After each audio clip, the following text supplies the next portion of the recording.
Hello, welcome to Nigeria Civil Engineer. Today we're going to be talking about components of roofing. For you to get the accurate calculation of all your roofing materials, you need to know the components of roofing. Okay, the number one component is called wall plate. What is a wall plate? A wall plate is a wood tied on the beam. You use your strip trap and this steel trap to tie the wall plate on the beam. And the kind of wood used for wall plate is called 3x4.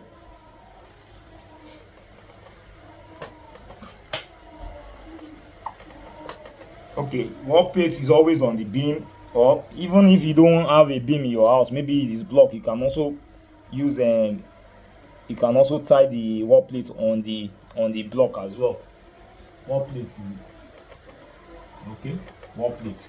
Now the next wood I'm going to be talking about is called the tie beam.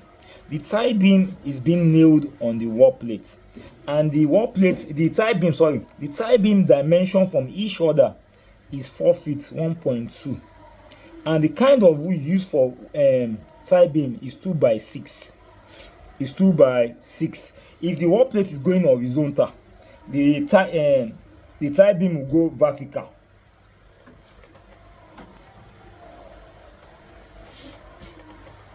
And the spacing is 1.24 feet. Now the next wood is called post. We have different kind of posts. The first one is called king post. It is a wood that is nailed on the tie beam, and another wood. I'm not going to tell you the next wood. Now if the sloping is coming down, if the wood is okay, the tie beam, this is a post, this is a king post. There's also a wood, another wood called queen post. This is queen post. Once it's reducing, it's reducing name actually. Queen post. We also have princess post. Princess post. Why they have they are just different with size. Now, and the kind of wood used for king post and princess post is called 2x4. Now our next wood is called rafter. The kind of wood used for rafter is 2x3. Okay, this is rafter.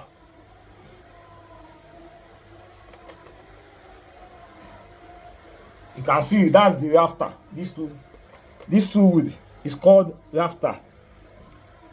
It's called what? Rafter is the one that directs the slope is the one that works on the sloping of the roof.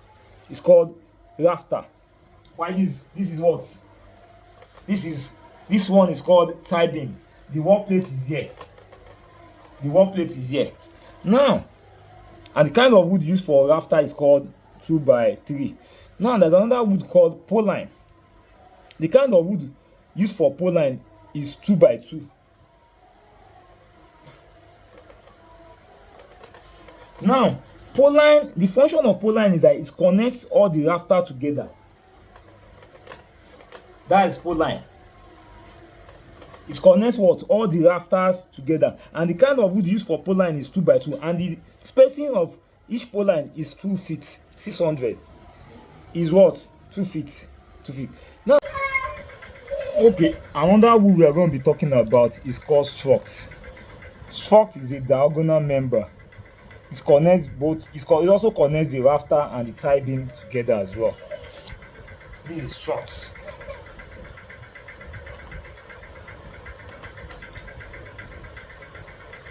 That's struct. Can you see? That's struct. Can you see it? That's called struct. And the kind of wood used for struct is 2x4. There's another wood called noggin. Noggin is strictly for people who want to do ceiling. Maybe you want to put a ceiling, you want to put a gypsum plaster board. Now the kind of wood used for noggin is 2x2. Okay. Now the noggin 2x2 will be under here.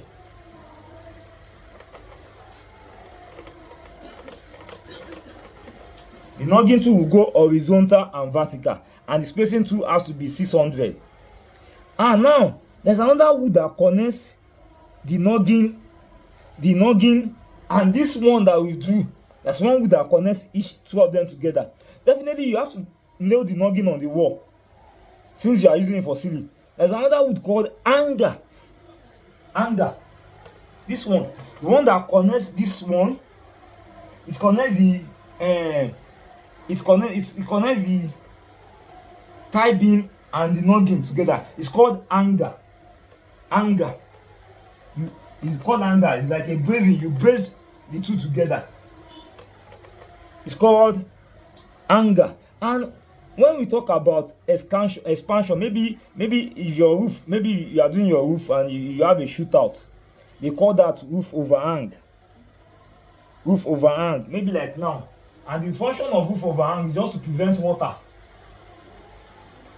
from penetrating through the wall. That's the function of roof overhang. Just like an extension. And there's something called fascia board.